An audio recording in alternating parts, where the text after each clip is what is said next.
on the subject, we might as well talk about Red Bull. Yeah. They, judging from the performance last weekend, I feel like they could, if everything goes their way, reliability, a bit of luck, if everything goes their way, I think they could finish with a full set of wins throughout this season. Yeah. And I agree. because they've beaten Lotus's record, 12 wins in a row. I mean, I know we've got a lot of exciting stuff happening behind the Red Bull, behind Max Verstappen. But savage. But well, yeah. But I mean, but it doesn't reflect well on these new regulations, does it? No. And I know a lot of people are going, well, we've always had periods like this. You know, of course we have. Schumacher, Hamilton, Vettel, whatever. We've always had periods like this. But these new regulations were brought in to stop that. Yeah. And they just haven't. And I don't know whether that's because the car is just so good, whether Red Bull is manipulating potential loopholes, which, don't get me wrong, a load of the teams will be doing. Yeah. Something has happened, which means Red Bull is... I mean, Verstappen finished 33 seconds ahead of Lando. That's ridiculous. And on a weekend where, leading up to the Grand Prix, everyone was saying, oh, like, have they lost? Yes. Lost some of their dominance? Yeah, I mean, Hamilton was like, we should look at that because, you know, has the FIA done something to get rid of their DRS? They turned party mode off. Yeah. No, I mean, you know, we've seen this before. Ferrari in 2019, there was like a secret negotiation between them and the FIA about them turning their fuel usage down. Things like that have happened, but then you look at the dominance Max showed, and Perez, to be fair, he, you know, went from P9 to P3. The dominance that car is showing is ridiculous. So it does kind of call into question, what does F1 do now? Because viewership is down 25% in America. I think so, yeah. That is ridiculous. Ridiculous. For a sport that's supposed to be growing rapidly, 25% reduction year on year is scary. So I do feel... And before I say this, I just want to give a little caveat. Red Bull are amazing. They deserve the success they are receiving. They deserve it completely because they are perfect. They're a well-oiled machine. And they deserve all the wins because they are great. But as a sport, does F1 or the FIA need to step in? But how does that look from a sport point of view? A team has effectively done the job perfectly and they're going to be punished for it. Yeah, good question. So that in itself overall doesn't look great for the sport. Yeah, I mean, it wouldn't be the first time the first time F1 has stepped in to, you know, get rid of a certain design or a certain party mode or, you know, whatever. You know, no, you should get rid of that big red button kind of thing. But yeah, I completely get it. Like, from our point of view, it doesn't look as though Red Bull is doing anything extra crazy. They just have built an amazing car. Yeah, they've just got it right, and they got it right straight away.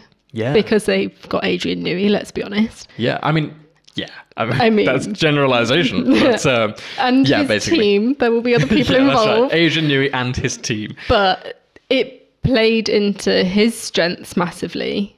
They got it right from the very beginning, whereas Mercedes, yes, they've had improvements, but it took them a year and a half to let go of their zero side pod design. Yeah.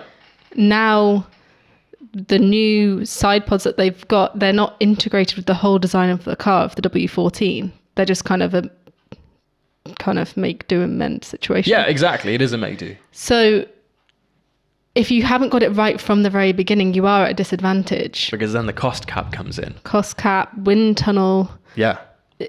They are all on the back foot, and Red Bull just, got it right from the beginning. So from like a principle point of view, Well done. What do you mean? Well, the team principle point of view. Oh, I just meant like the principles, like Go moral. on, carry on. Now I feel like it's the wrong word. Go on, just say it. We'll figure that out later. It's like a little code. Anyway, from the principles of just like looking at everything, why should they be Yeah. punished for doing a perfect job. Just because I agree. I do also think Liberty Media are focused on I don't want to say the show because it is about the sport, but you know, they will be looking at the viewership and thinking, okay, maybe this isn't very exciting for fans. And it's not, because you haven't got the anticipation of who is going to win, because it's almost always... Well, it has been. Well, I was going to say almost always Max Verstappen. Red Bull. Yeah. Red Bull. You're right. Yeah, no, I mean, that's the thing. It's a tricky like, one. any other sport, we wouldn't be having this conversation, because you can't, you know, if a runner keeps winning, you can't go, actually, just to make this more entertaining, Hop. we're going to cut off your leg. Yeah. You know, it's that kind of question. Like, what do we do? I don't know. Regulations are changing again in 2026. That will bring a bit of a change. New companies coming in, Audi, you know, Potentially some other teams, maybe. potentially some other teams. Yeah, too right. But I mean, the worrying thing right now is that Red Bull have already started looking at their next year's car, Yeah. and that's really worrying, because a lot of teams will still be developing for this season. You know, there's a huge development war going on right now. Aston Martin finished this; they were the second fastest at the beginning of this season. Now they're what, fifth? You know, it's ridiculous. It's crazy. They're behind Ferrari, and that's saying something. Sorry, Ferrari fans. However much I love the Tifosi, Ferrari's not doing so well. It's not their year, no. It's really not. You know, there's a huge development war, and Red Bull are kind of leaning back and going, well, we got this sorted, so let's get a head start on next year, which Yeah. is dangerous. That says it all. Yeah.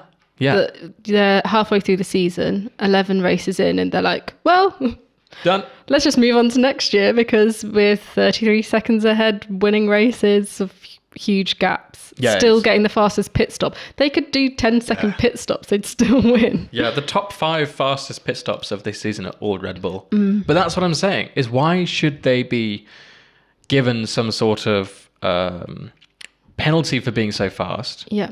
Because they are so good. You know, everything is perfect, isn't it? It's different if they were doing something wrong in the background and that needed to be investigated separately. Yeah, if it does turn out that... Cost cap or whatever. Yeah, cost cap, or if there's a design that doesn't quite fit the regulations, then yeah, of course.